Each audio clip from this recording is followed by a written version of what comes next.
bapak di sana. Burung-burung berterbangan menikmati alam. Ini perkampungan di penyeberangan dengan terminal kapal ikan. Nah, oke. Baik. Selamat mengikuti pembelajaran kita. Tuliskan seperti ini modelnya, yaitu kamu perhatikan hubungannya bahwa jika A pangkat C sama dengan B ekivalen. Ini kalau panahnya timbal balik dibaca ekivalen, artinya saling berkebalikan. Maka bilangan pokok ini menjadi bilangan basis atau numerus di logaritmanya. Jadi A logaritma B sama dengan C, seperti itu ya. Jadi A logaritma A pangkat C sama dengan B, berarti A logaritma B sama dengan C. Nah, jadi kita ambil contohnya, misalnya 2 pangkat 5. 2 pangkat 5 itu berapa? Masih ingat? 2 kali 2, 4 kali 2, 8 kali 2, 16 kali 2, 32.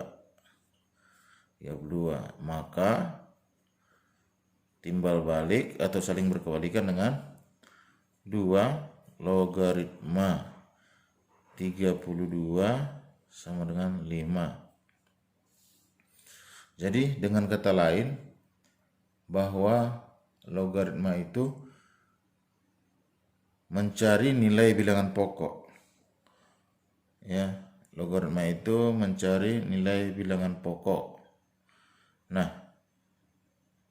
2 pangkat negatif 3. 2 pangkat negatif 3. 2 pangkat negatif 3 itu serupa dengan 1/, ya. Negatif berarti 1/2 pangkat 3. Jadi sama dengan 1/8 nilainya kan. Jadi dalam bentuk logaritmanya yaitu 2 pangkat negatif 3 sama dengan 1/8. Jadi sama artinya dengan 2 log 1/8 sama dengan negatif 3. Jadi bisa kita simpulkan, apabila logaritma yang dicari itu dalam bentuk pecahan, maka hasilnya negatif. Dengan kata lain, ini bisa kita rubah menjadi 2 log 2 pangkat negatif 3, seperti itu. Ya, jadi hasilnya negatif 3. Jadi jika logaritma itu, bentuk perpangkatan itu diubah menjadi logaritma, kita usahakan antara bilangan pokok dengan logaritma yang dicari sama dia, seperti itu. Jadi pangkatnya lah hasilnya. Misalnya lagi 10 logaritma 100.000. Nah, sebenarnya 10 basisnya tidak pernah ditulis. Jadi cukup ditulis logaritma dari 100.000. Maka ini menjadi, kita nyatakan menjadi 10 log 10 pangkat 5.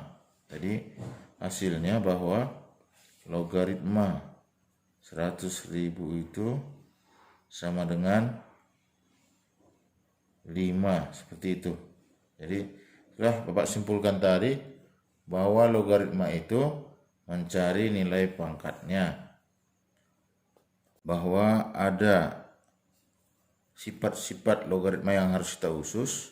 Kita ingat, sifat logaritma berikut berlaku untuk syarat P lebih besar dari 0 dan P itu tidak boleh 1, lalu A lebih besar dari 0, B lebih besar dari 0, dan Mn-nya anggota bilangan real. Maksudnya kita perhatikan sini, baik itu bilangan pokok logaritmanya atau basisnya, dan perpangkatannya nanti begitu tidak boleh 0. Kalau 0 itu berarti dalam perpangkatan kali lalu setiap yang pangkat 0 adalah 1. Sifat pertama, misalnya P logaritma dari A kali B itu sama dengan P logaritma A tambah P logaritma B. Artinya perkalian itu dinyatakan dengan penjumlahan dalam bentuk logaritmanya. Buktinya, misalkan bahwa P pangkat X adalah A. Kalau kita nyatakan hubungan antara logaritma tadi, maka itu berarti P menjadi basisnya P logaritma A sama dengan X. Itu dulu permisalan pertama. Sedangkan P logaritma B, masukkan, itu menjadi P logaritma B adalah Y, maka P pangkat X kali P pangkat Y sama saja artinya dengan A kali B, maka berarti P pangkat X tambah Y. Berarti A kali B-nya adalah P logaritma dari A kali B, berarti X tambah Y, seperti itu ya. Oke. Lalu kalau dia pembagian, memperhatikan P logaritma A per B sama dengan P logaritma A kurang P logaritma B. Maka dengan permisalan tadi bahwa P pangkat X adalah A dan P pangkat Y adalah B, berarti maka P logaritma X sama dengan A menjadi P log A adalah X dan P logaritma B adalah Y. Jadi dalam hal ini pengertian dari A per B adalah P logaritma X per P logaritma Y sama dengan menjadi P logaritma A kurang P logaritma B. Jadi dalam hal ini ada 10 sifat pokok yang harus kamu ingat, yaitu sifat yang ketiga, apabila P logaritma A pangkat N, jadi ini N-nya ini pindah ke depan, maka sama saja itu dengan pangkatnya dikali dengan P log A. Sebagai buktinya, P logaritma A pangkat N berarti P log A, di mana sebanyak N dia, perkalian seperti itu, berarti dapat dinyatakan N kali P logaritma A. Lalu sifat berikutnya, bisa A logaritma B, sifat yang keempat, bisa kita munculkan basis baru. Jadi sama saja itu logaritma yang dicarinya di atas menjadi pembilang P logaritma B per yang basisnya menjadi penyebut P logaritma A. Nah, jadi ini setelah kamu pelajari buktinya, nanti akan kita bahas contohnya. Atau misalnya ya, dengan memisalkan B itu nanti misalnya logaritma 576 seperti itu. Jadi kalau logaritma 576 itu artinya bahwa 10 log 576. Jadi artinya 10 pangkat berapakah 576? Maka bisa kita munculkan basis baru ya, 2 log 576 per 2 log 10 seperti itu ya. Itu maksudnya. Lalu sifat yang kelima, jika 1 per A log B, nah ini kamu perhatikan lagi, bahwa sepernya menjadi hilang dengan logaritma yang dia cari menjadi basis. Kemudian basis logaritmanya menjadi log char. Jadi dirotasi dia, sepernya hilang. Buktinya misalkan A log B adalah X, berarti ini pengertiannya adalah A pangkat X sama dengan B, kan begitu. Misalnya lagi B logaritma A adalah Y, berarti hubungannya dengan eksponennya B pangkat Y adalah A, maka A pangkat X adalah B, berarti artinya B pangkat Y dipangkatkan dengan X, berarti kan B pangkat YX sama dengan B, berarti YX-nya karena B tidak berubah berarti 1, berarti hubungan dengan logaritmanya, berarti 1/X itu adalah Y, atau dengan perkalian silang kan. Oke, berarti 1/A log B itu adalah B log A. Ini sudah buktinya. Sifat yang keenam, apabila basisnya punya pangkat dan logaritmanya yang dicari juga punya pangkat, berarti pangkat logaritma yang dicari menjadi penyebut dan pangkat dari basisnya menjadi pembilang. Ya. Terbalik, saya ulangi. Pangkat dari logaritma yang dicari menjadi pembilang, karena di atas itu pembilang, di bawah penyebut. Sedangkan pangkat dari basisnya menjadi penyebut. Baru tetap dia A log B. Nanti jika kita sudah memasuki contoh-contoh soal, mungkin kamu akan lebih memahami. Sifat yang ketujuh, bahwa jika A bilangan pokok dipangkatkan dengan logaritma adalah B, maka melalui pembuktian, misalkan A log B itu adalah X, maka sekarang pengertiannya menjadi A pangkat X adalah B.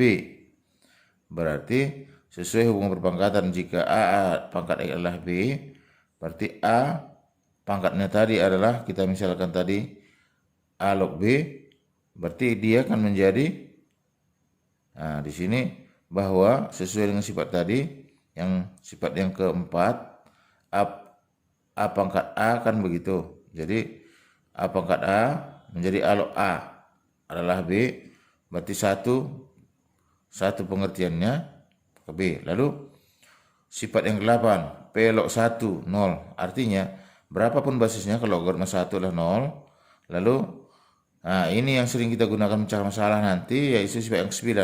Jika A log A adalah 1, maksudnya adalah apabila basis dan logaritmanya sama, itu adalah 1, itu pengertiannya. Kemudian jika P logaritma A dikali A logaritma B, apa yang kamu perhatikan, bahwa antara logaritma yang dicari dengan basis perkalian berikutnya adalah sama, berarti ini bisa mati, jadi tinggallah P logaritma B, seperti itu ya. Oke. Nah, dengan demikian kita masuki beberapa contoh. Kamu sudah perhatikan tentunya contoh-contohnya. Contoh pertama mengenai sifat 1, yaitu penjumlahan tadi. 2 log 24 tambah 2 log 3 kurang 2 logaritma 9. Apa yang harus diperhatikan? Basisnya sama-sama 2. Seperti itu. Lalu, maka penyelesaiannya sesuai sifat tadi, bahwa 2 log 24 tambah 2 log 3 itu kan penjumlahan. Berarti itu dikali bilangan pokok basisnya, pengurangan berarti dibagi. Tapi dengan catatan, harus diingat basisnya harus sama. Jadi jawabnya menjadi yang 2 log 24 tambah 2 log 3 berarti dia nanti 24 kali 3, yang kurang 2 log 9 berarti nanti per 9. Sehingga hasilnya 24 kali 3 72, bagi 9 berarti 8, maka tinggallah 2 log 8. Lalu berikutnya yang 2 log 8 itu kita mengupayakan lagi bahwa 8 itu cari KPK-nya dengan kita usahakan pokoknya 2, berarti 8 itu adalah 2 pangkat 3. Jadi hasilnya adalah 2 log 8 sama dengan 2 log 2 pangkat 3, berarti 3 kali 2 log 2, di mana 2 log 2 adalah 1, berarti 3 kali 1 gitu, seperti itu. Jadi ini sekaligus sudah merangkum sifat 1, 2, 3. Lalu contoh B. Contoh B ada variasi lagi, logaritma 5 tambah logaritma 4 kurang logaritma 2 tambah logaritma 10. Ini tidak ada ditulis basisnya, berarti itu berbasis 10, itu pengertiannya. Oke, berarti log 5 tambah log 4 kurang log 2 tambah log 10, kita tuliskanlah. Ya, yang mana tambah tadi berarti perkalian, jadi gabung dia 5 kali 4 dikali 10 bagi 2, itu maksudnya. Jadi logaritma tadi menjadi 5 kali 4, log dari 5 kali 4 kali 10 bagi 2. Jadi di sini 5 kali 4, 20 kali 10 200 bagi 2 berarti 100. Jadi log 100 itu sama dengan logaritma 10 pangkat 2. Berarti hasilnya adalah 2. Seperti itu. Contoh yang ketiga. 2 kali 2 log 8 ditambah 2 kali log akar 2. Jadi perlu dipahami hubungan antara pangkat bentuk akar lagi. Kurang 3 kali 2 log seperempat. Maka penyelesaiannya adalah 2 kali log 8 ditambah 2 kali log akar 2 dikurang 3 kali 2 log seperempat. Jadi kita nyatakan menjadi, nah ini dia pindah ke depan bilangan pokok dari basisnya menjadi perpangkatan. Berarti yang 2 kali 2 log 8 itu sama artinya 2 log 8 pangkat 2 ya berubah ditambah 2 log akar 2 dikurang yang 3 kali 2 log seperempat berarti seperempat pangkat 3. Berarti menjadi kurang 2 log seperempat pangkat 3. Lalu kita sederhanakan dengan sifat-sifat tadi. Berarti sama artinya ini kan 2 pangkat 6 dikali 2 pangkat setengah dibagi dengan 2 pangkat negatif 6 ya, seperti itu dia. Lalu sederhanakan yang 2 pangkat 6 dikali dengan 2 pangkat setengah berarti 2 pangkat 6 setengah. Lalu pembagian berarti kurang pindah ke atas ya, kurang negatif 6 berarti menjadi tambah negatif 6 berarti jawabnya 2 log 2 pangkat 12 setengah. Jadi kembali ke sifat yang nomor 9 tadi, ya kan? Ini sudah sama dia, berarti perpangkatannya nilainya. Jadi kita rubah menjadi setengah pangkatnya itu ke depan dibilang pokok lagi. 12 setengah kali 2 log 2, berarti jawabannya ada 12 setengah. Atau dengan kata lain, langsung saja dari sini, kamu perhatikan, kalau sudah sama antara basis dengan logaritmanya, maka pangkatnya lah hasilnya, seperti itu.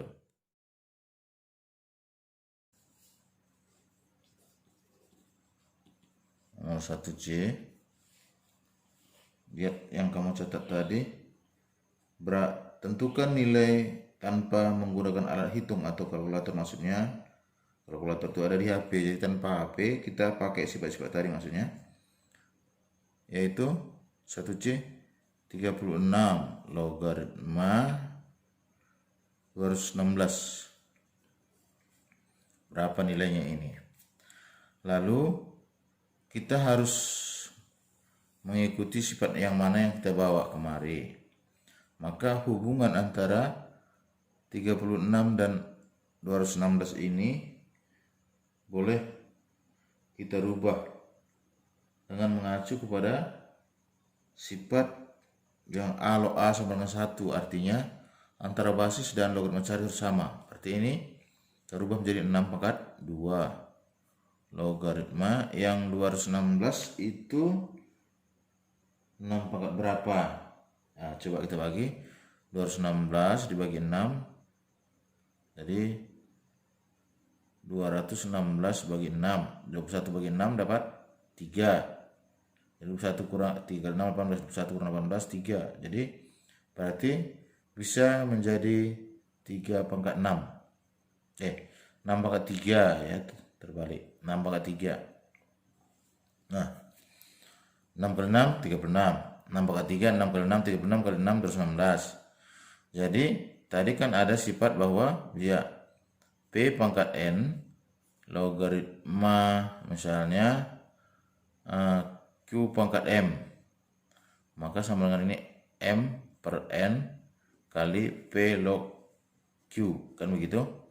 Jadi dalam hal ini berarti menjadi 3/2 logaritma dari 6 logaritma 6 ya. Jadi jika basis dan logaritma dicari sama, maka itu nilai 1. Berarti ini jawabnya 3/2 kali 1 sama dengan 3/2. Itu maksudnya. Jadi ada beberapa yang harus kita pikirkan. Pertama, bagaimana mengubahnya agar basis dan logaritma dicari sama. Kemudian masuk sifat berikutnya. Nah, jadi itu nanti kamu kerjakan nomor 1 BCD ya, BCD. Kemudian kita coba kerjakan soal nomor 2. Soal nomor 2 misalnya kita pilih yang F. Nah, soal terakhir ada A, B, C, D, F, yaitu kamu perhatikan di sana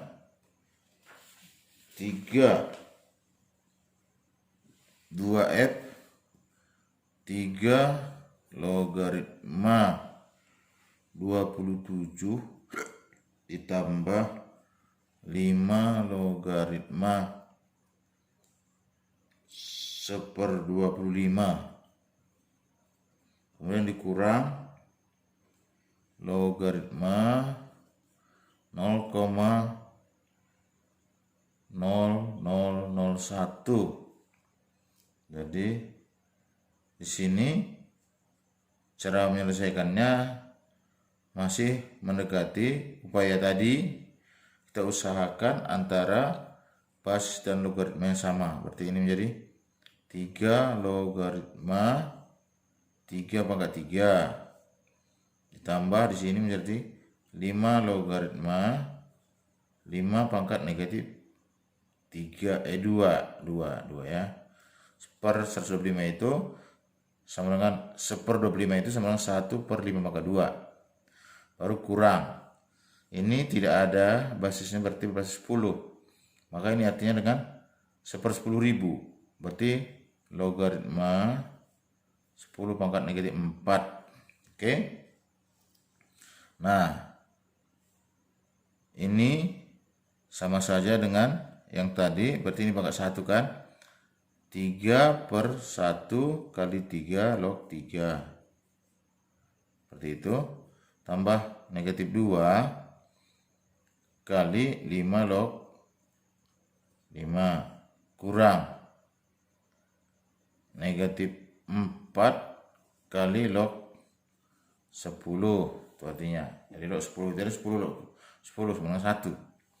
Maka ini 3/1 3. 3 kali 1 ditambah -2 kali 1 dikurang -4 dikali 1. Hasilnya adalah 3 tambah 2, 3 kurang 2 ya, tambah negatif. 3 kurang 2 kurang negatif, berarti ini menjadi kurang -4 menjadi 3 kurang 2 tambah 4. Itu artinya, jadi jawabnya menjadi 3 kurang 2 1 tambah 4 5, atau 3 tambah 4 7 kurang 2 5. Seperti itu caranya. Jadi selalu kita berorientase ke sifat-sifat yang sudah rumusan yang diberikan. Jadi di nomor 2 kamu kerjakanlah BCD ya, BCD. Lalu nomor 3 logaritma 3 0,4771 dan logaritma yang 5 0,6990. Apa arti itu sebenarnya? Sebenarnya artinya 10 pangkat 0,4771 itu nilainya 3 dan 10 pangkat 0,6990 itu nilainya 5. Sekarang hubungan itu diminta kepada kita nilai-nilai dari A logaritma 45, B logaritma 25, C logaritma 0,36 atau 36/100 maksudnya. Lalu D logaritma dari 135. Oke. Bapak pilih nomor 3D. 3D yaitu logaritma dari 135. Jadi di sini dalam pemikiran kita mengadakan pendekatan kepada log 5 dan log 3. Jadi 135 itu kita coba cari KPK-nya. 135 dibagi dulu hubungan 3 dan 5 bagi 3. Maka 45. 45 bagi 3, 15. 15 bagi 3, 5. Berarti yang 135 itu boleh kita rubah menjadi log dari 27 kali 5. Sesuai dengan sifat tadi, maka ini menjadi log 27 tambah log 5. Berarti ini serupa dengan logaritma dari 3 pangkat 3 ditambah log 5. Maka ini menjadi 3 kali. Berapa harga logaritma 3 tadi? Yaitu 0,4771 ditambah berapa nilai logaritma 5? 0,6990. Kali ini kita tinggal kalikan. 3 kali 7, 3 kali 1. 3 kali 7, 21. 1 simpan 2, angka ketiganya. 21 lagi tambah 2, 23. Lagi 2. 3 kali 4, 12 tambah 2 menjadi 14. Ya. Lalu berapa angka berlaku 4? 1, 2, 3, 4 sini. Tambah 0,6990. Jadi sama 4 angka belakang koma, berarti boleh kita jumlahkan. Yaitu 0 tambah 1, 1. 9 tambah 1, 10. Simpan 1. Angka ketiga, 1 tambah 9, 10. Tambah 3, 13. Simpan 1, angka keempat. 1 tambah 6, 7. Tambah 4, 11. Simpan 1. 1 tambah 1, 2. Angka belakang koma tadi kan. Berarti hasilnya adalah 2,1301. Nah, lalu berikutnya kita ambil yang ke berapa lagi? Ada pertanyaannya sana sampai 6 ya. Oke, kita coba satu lagi. Soal nomor 4. Soal nomor 4. Jika diketahui